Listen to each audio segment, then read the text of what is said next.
Live from the Clarity from Chaos studios, heard worldwide, it's Dave Campbell. On every episode, Dave and his guests explore, discuss, and work on solutions to some of life's biggest challenges. So, if you're ready, be prepared to be enlightened, amused, and even shocked by what you hear. And now, the real, the authentic, the one and only Dave Campbell. Welcome, and thank you for listening to Clarity from Chaos. I'm your host, Dave Campbell. On this episode, we're going to be examining the political corruption in this country and the needed accountability of those we elected to represent us. In addition, we're going to be discussing the ongoing issues with immigration and the political apathy regarding our sanctuary cities. We have a great guest for you on this episode, but before we go there, I want to talk about something I was recently reminded of, and it pertains to the question I continue to ask on why things are just kind of stagnant. And I was reminded of a professor of history that was born in 1747, grew up during our founding fathers' time, and the name of the man was Alexander Tytler.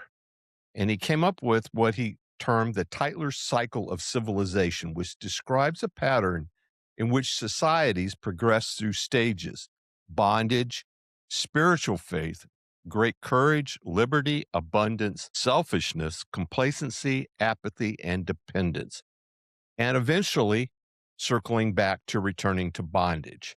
This cycle suggests that democracies are temporary and often collapse due to fiscal irresponsibility leading to dictatorship. This cycle was put together, and Tytler developed it, like I said, based on his experience in history and everything else. But he also is quoted as something that I think should be noted, and that is his quote is: "A democracy is temporary in nature and cannot exist as a permanent form of government. It will exist until the electorate discovers it can vote themselves gifts from the public treasury," which we are now at. So we're clearly at number 7, which is complacency, which kind of explains the whole question in my mind is why the rise of the Democrat Socialist America Party in our country has become prominent. And you can see it in the demonstrations and whatnot that we've been witnessing both in Minneapolis recently in Los Angeles. So to help us navigate these complex topics, we're joined by someone with deep expertise in the field, Mr. Chris Salcedo. Chris is the best-selling author of The Rise of the Liberty-Loving Latino, A New American Revolution. He also hosts both the Chris Salcedo radio show on AM 700 in Houston, on KSEV, and AMWB AP in Dallas-Fort Worth. In addition, he also hosts the Chris Salcedo Show on Newsmax TV. Welcome to the show, Chris. Nice to be here, Dave. Thank you for the invite. You're very, very welcome. I want to start off with what's been going on with this whole ICE and the Latino community and your thoughts on the effect it's having on the Latinos, because all we really hear about are a bunch of soccer moms out there yelling and screaming. We don't really see a lot of Latinos, at least I haven't seen a lot of Latinos out there leading the charge on this thing, which makes me wonder the effect that it's really having on the Latino population. Not much. There are a couple of planted stories, one over in the UK Daily Mail, that said that air quotes, Republican Latinos from Florida were warning President Trump of Hispanics fleeing Republicans. It's not happening. A recent poll by, I saw it in Town Hall. I can't remember who put the poll out, but it shows that Latino support for the rule of law solidly in President Trump's corner. Actually, it was Rasmussen. Rasmussen put it out 9+. It's 54-45 Latino support for President Trump, still solidly there. I would note, as you did, Dave, that a bunch of left-wing Karens are out there in the streets complaining that ICE is actually doing what? Getting rid of criminal illegal aliens, and when somebody decides they want to run ICE over or kill an ICE officer, they're defending themselves. And that's what these left-wing Marxist and socialist Karens can't abide by. Yeah, it's interesting because the backstory you never hear about Chris. You never hear about the bulk, the main body, just like you never hear about from the flyover country. You never really hear about main America and what they're thinking. You never really hear about, the black population or Latino population, what they're really thinking. It's only that very minute, tiny little bit. And that's what they're using to beat their drums on. And they're doing such a disservice, I think, to the American public that consumes this product that they call news, I guess. Right. About 20% of our nation is made up of leftists. These are the elites who wish to rule, not to govern. These are the individuals who believe when it all comes crashing down, a representative republic. And that's why I was hoping that the Tytler cycle we would avoid that, because we decided not to become a quote unquote democracy. We are a Right, representative republic. So right. I had hoped that we would be able to weather that cycle, be the first nation in history to do it, since we were the first nation in so many other things in human history. The first nation to be predicated on the fact that government derives its just powers from the people. That's still a revolutionary idea today. But yes, I am quite realistic when I say that individuals out there who are fomenting this chaos, they are white leftist individuals who want the fall of the United States of America and that Constitution. Yeah, exactly. And, it gives me great consternation that, the DSA, when Bernie Sanders in 16 decided to run for president, it seemed like he injected steroids into the DSA. And all of a sudden they've come to the forefront again. And again, they seem to be grabbing popularity, but I'm wondering if they really are. Because again, the news that you get, and it doesn't really matter what outlet. I don't know if Newsmax is a lot better at it, but I know Fox and all the rest of them, all they do is concentrate on the little snippet, right? They're looking for the car wrecks, right? They're not looking for the real truth of the matter anymore. How popular was Castro? How popular was Nicolas Maduro? How popular was Chairman Mao? How popular was Lenin? If you look at the nature of the left, as I said, they're about 20% of us. The very nature of who and what they are is a tyrannical minority. That's what they are. That's who and what they are. So they don't need a majority. As a matter of fact, they want to lord over the majority as a ruling elitist class. That's what the Democrat Party stands for. That's who and what they are at bottom. And sadly, we have far too many Republicans who are willing to turn over control to that elite, or have bought this idea that government by an elite few is superior to a government of, by, and for the people. Yeah, well, that brings me to a point that I'd like to talk to you about, and that's a two-party system. When I look at it holistically, I'm really struggling, Chris, to understand where the differences are, because it looks to me like all they're doing is chasing the car keys. So whoever gets to drive, right, while the other one rides, it doesn't seem to me to there doesn't seem to be a differentiation, a whole lot of differentiation between the two parties. Well, I think you're right. But both of them have, look what they've done, Dave. They've Yeah, rung up $38 trillion of debt right. together, Yeah, right? yeah, yeah. They didn't do this separately. No. They've opened up our borders to an estimated 35 million illegal aliens. That's a conservative estimate. They did that together for all Together. of the Oh yeah. Republicans. All the Republicans caterwauling, they didn't stop one illegal alien from gaining entry into the United States during the occupation of the Oval Office of President Otto Penn. So if you look at it, look, there are two parties in this country. There is a two-party system. It's not Republicans and Democrats. It's America first versus America last. And there are individuals from both political parties on each side of that new political divide. But this idea that we have a two-party system that's viable is insane. Nobody believes that anymore. And you can see evidence of it now with this whole debate about the SAVE Act, this whole debate about the filibuster. Everybody wants to keep the elites in power. That's why all of the excuses they're doing their damnedest to maintain all Absolutely. the excuses not to produce for our people. Yeah, well, and if anybody really wants an example, look at, Elon Musk went out and uncovered God knows how much waste and abuse out there. Billions. And Congress has yet to codify any of those findings to recover that. They're still fighting over the USAID. The NGOs are still functioning just as fine and just as wonderful as they always were. Billions of dollars are being shuffled over there. It's just incredible to me that, you know, eh, we can't get anything fixed. We have activist judges, right?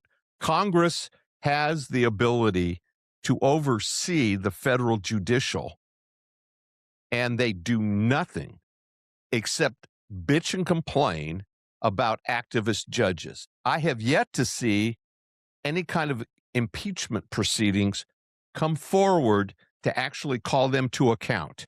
Yeah. If only there was some sort of mechanism that said that the judges could be checked. Wait a minute, there is. Yeah, It's called the U.S. Constitution, and it imbues that check into the legislative branch of government, which the legislative branch is currently taking a powder, folks, and not at all paying attention to what the American people want or desire or what this country needs to survive. right. Yeah, it's amazing to me, and I can understand people's frustration level with the whole accountability component. I mean, you sit there and watch night after night what's going on in Minneapolis, and know the billions of dollars that have left your pocket and my pocket and everybody else's pocket and gone somewhere else to somebody's fancy house, fancy car, or God forbid, terrorist organizations, wherever this money went. Right. And now we're hearing, other states are starting to pop up going, the whole Medicare policy solution set is fraught with fraud across the 50 states, right? Huh?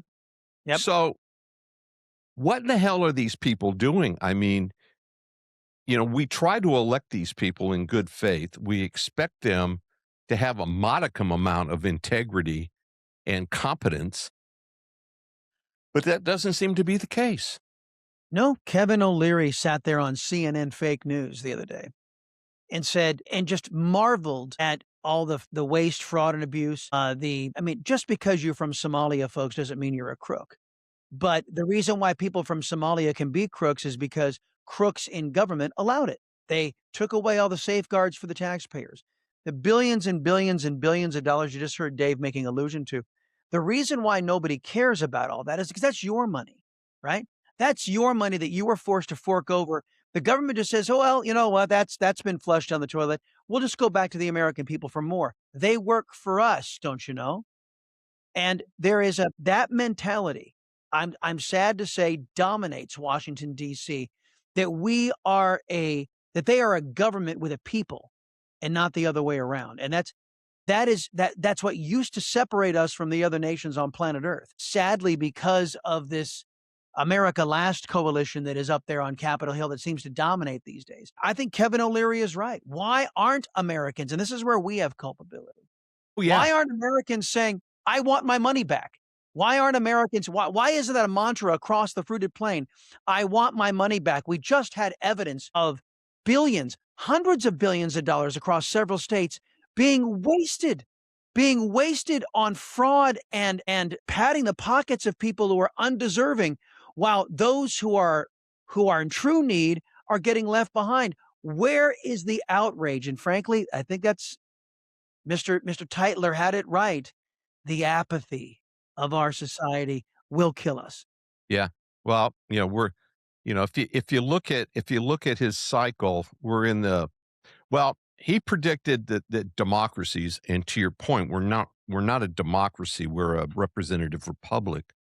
But he basically gave democracies a 200-year time span. And then the cycle would repeat. They'd be back into bondage and so on and so forth. Well, we're going to celebrate, knock on wood, 250 years.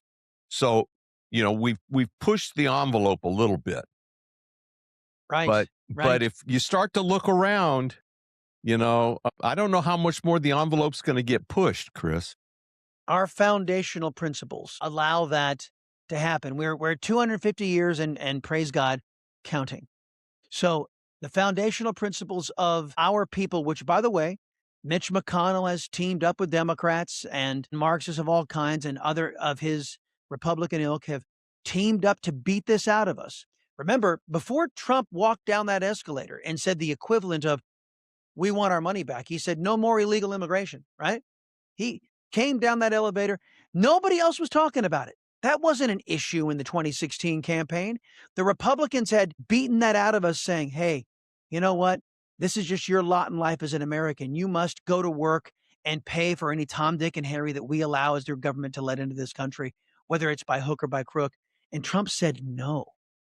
Our people need to say no to this government more often and more robustly and more unified. Yep, I agree. And it's funny because um, I finished Ayn Rand, The Atlas Shrugged, and I don't know how many times I've read it. I keep reading it because it's such a marvelous book. But I think it ought to be standard issue to every high school sophomore that they ought to have to read the damn thing, because if you look around and if you read that book, the similarities are amazing. You know, my first book, Liberty Rises, Yeah. somebody made a comment that it was the modern day version of Ayn Rand because I combined conservatism and my love of conservatism and science fiction together in this. And of course, my book also centers around an Atlantis, different kind of Atlantis than Ayn Rand found. But yes, I very much believe that type of. It's a very American way of looking at things through that lens. And both books, I would pray that folks pick up that book too if they want, if they're so inclined. Yeah, I mean, to your point, they've literally beat the end, or tried to beat, and you have the mayor of New York and his proxies talking about collectivism already. They've really worked hard at beating the individualism out of the Yes, American public. They've worked overtime, and I think COVID was a staging to see just how well they had beat the individualism out of the American public. And lo and behold, they were pretty successful. If you look at it across the board, most people followed that Piper right off the end of the pier. no truer words. No truer words. It was a wake up call. They wanted to see how far they had driven the American spirit out of us, and they got pretty far. They Yeah, got they very did. far. And frankly, that's why. And now the move is on to stop accountability for Yep. what they did. They Yeah. pushed and pushed and pushed, and now that they did something rather un-American, rather illegal, I believe, in the China virus pandemic, and what they did with the lawfare against President Trump and the Republicans in the last regime, it was all illegal. It was all un-American. Sadly, the individuals we see battling most fervently to stop the Democrats from being held accountable are Republicans. Yeah. No, I know. I that it there's a reason why Franklin Graham decided to become an independent and throw the Republican Party away. It was because he was getting nowhere with the Republicans. So he decided to become an independent. Now I That's a don't great line. know.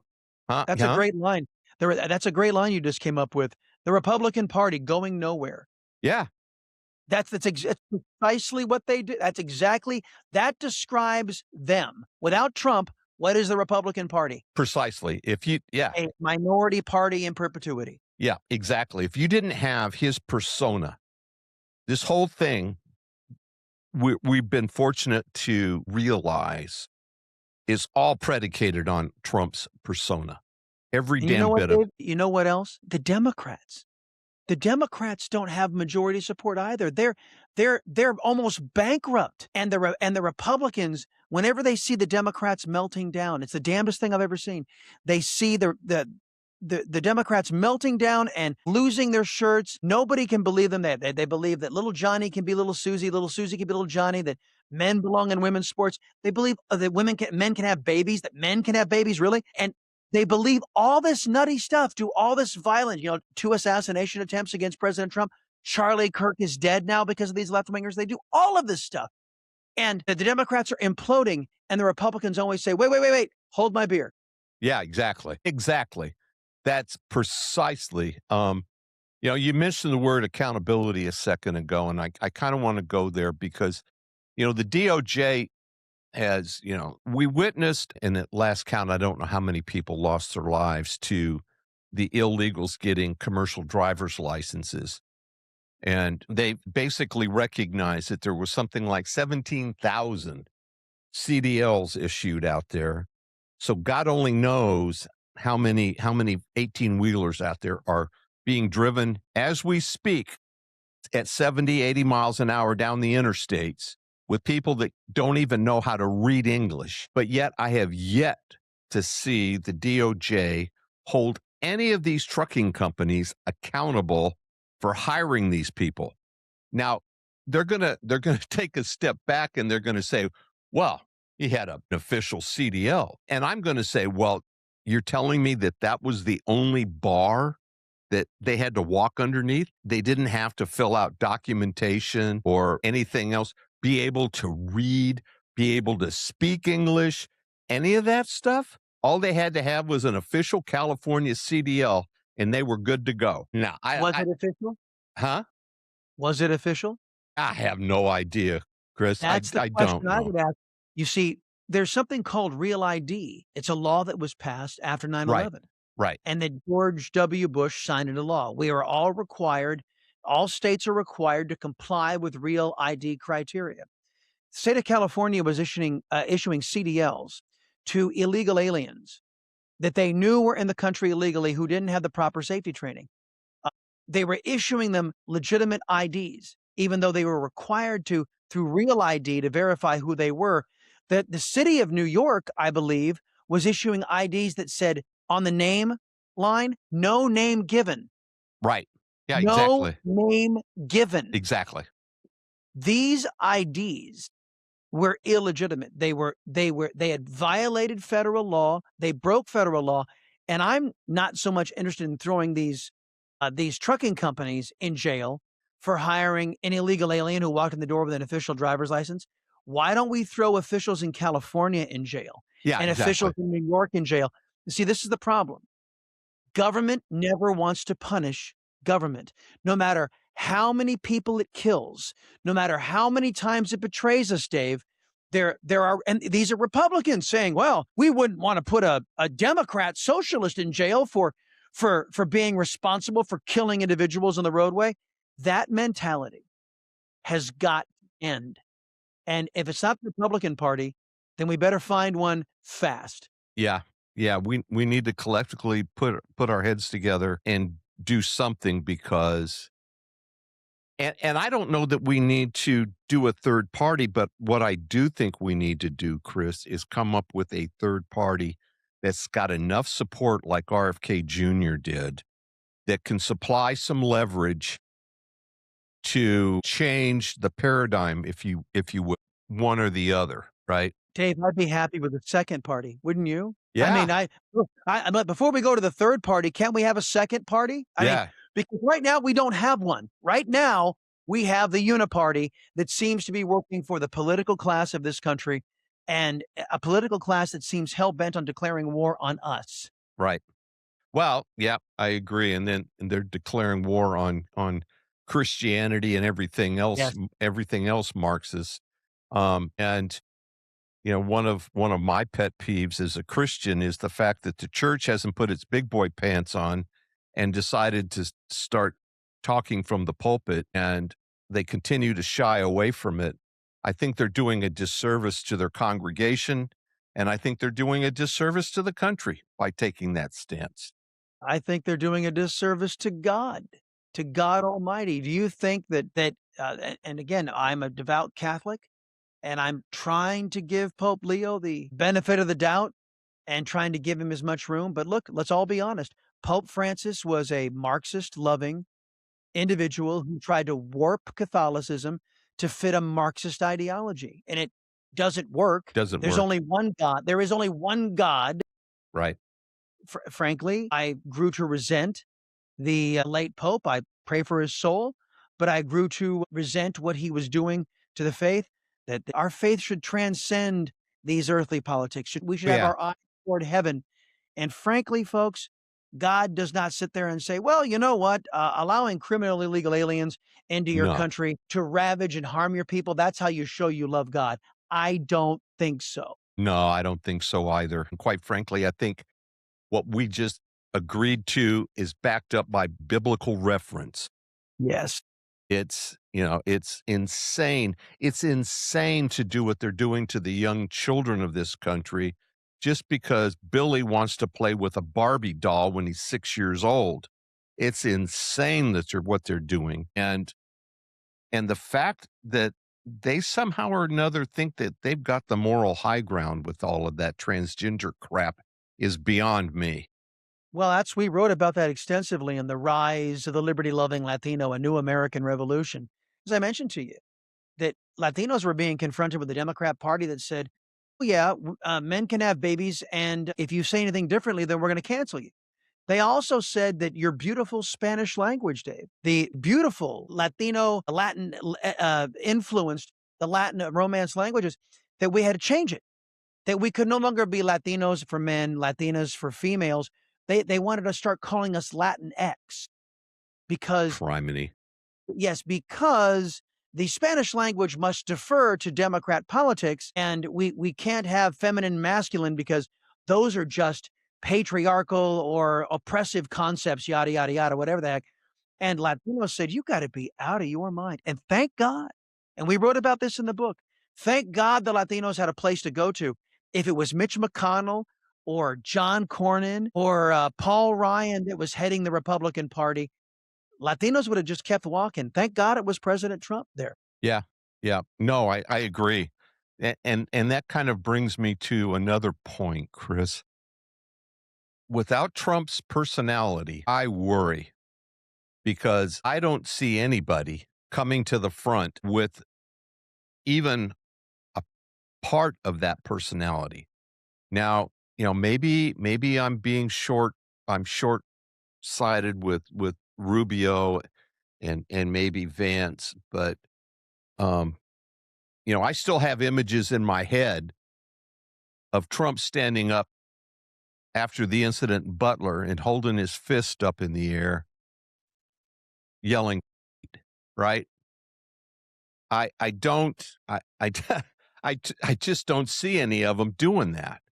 I just don't. And so the midterms worry me. They worry me too. They worry me too. And it seems that the Republicans, the establishment Republicans, are doing their best, the best they can to lose it. They're doing their, as deeply unpopular as the Democrat socialists are, the Republicans seem hell bent on losing this because and look, let's be honest.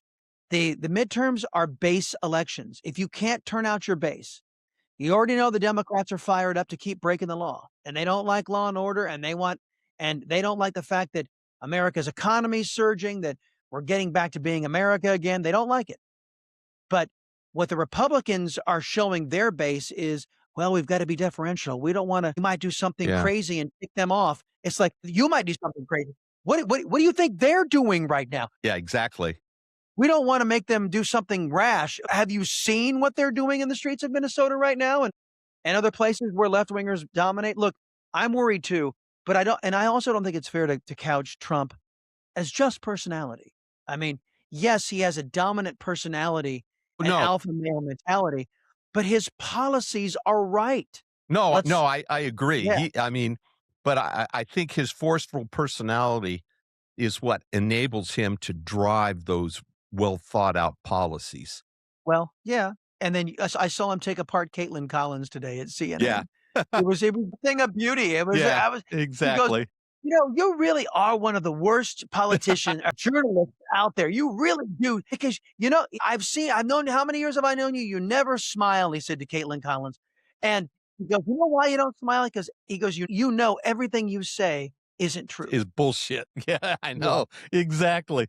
Yeah, exactly. So let's shift gears a little bit and plug your book. How's it doing? Sure. You know what? I haven't checked in with a publisher lately. Started to get a little bit of traction here toward the end of last year because it was Christmas season. And, Right. everybody's worried about taxes naturally. And So book sales, I'd imagine, are slowing down. But folks, remember, when you pick up The Rise of the Liberty-Loving Latino, A New American Revolution, the revolution part is what you saw happen in the Latino community in 2024 was the greatest political revolution that we have seen in this country since the formation of the Republican Party.